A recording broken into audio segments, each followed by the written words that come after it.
Manchester United are said to be considering letting a player who earns a whopping £18 million a year leave the club imminently, as some transfer windows across Europe remain open, according to a new report. For the Red Devils, the transfer window slammed shut on Friday evening, putting an end to a busy summer of transfer activity as the club looks to do much better than the 2023-24 campaign. Man United boost as monster and pound 150k. P/W star now set to return from injury. United will receive a double injury boost ahead of their match against Southampton. Manchester United receive a double injury boost.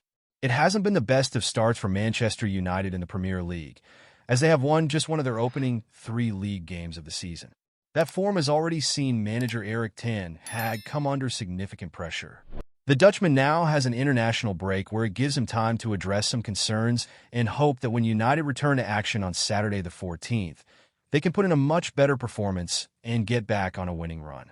That game against the Saints is an important fixture for Ten Hag and Manchester United, and the manager could be about to receive a welcome boost. It was reported on Tuesday that United are hopeful that they can welcome defender Luke Shaw and striker Rasmus Højlund back to the squad for that game in 10 days' time. Both players have yet to play for the Red Devils this season, with Shaw picking up a calf injury in preseason, not long after he returned from England duty, while Højlund picked up a hamstring injury in the club's preseason game against Arsenal. Both players will be considered key to Ten Hag's starting 11, so this news will be a huge relief to the Dutchman. But while 2 players could be on their way back from injury, it appears one United player could still leave the club as the transfer window remains open across some countries in Europe.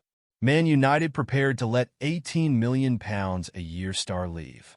According to reports relayed by Caught Offside, Manchester United are prepared to let midfielder Casemiro leave the club should the right deal present itself. The Brazilian has been with the Red Devils since August 2022, but his future was thrown into doubt at the end of last season, and after recent poor performances the same has happened once again. The report states that Casemiro, who earns over £18 million a year at Old Trafford, is set to lose his place in United's starting 11 after being hooked against Liverpool on the weekend, and with Manuel Ugarte expected to replace him in the long term. The 32-year-old is said to be considering his options, with Galatasaray interested in signing the player, as their window remains open until the 13th of September. Casemiro, who was recently described as being very important by Ten Hag himself after the clubs went over Fulham at the start of the season, has 3 years left on his contract, but Man United would move him on should the right deal come about.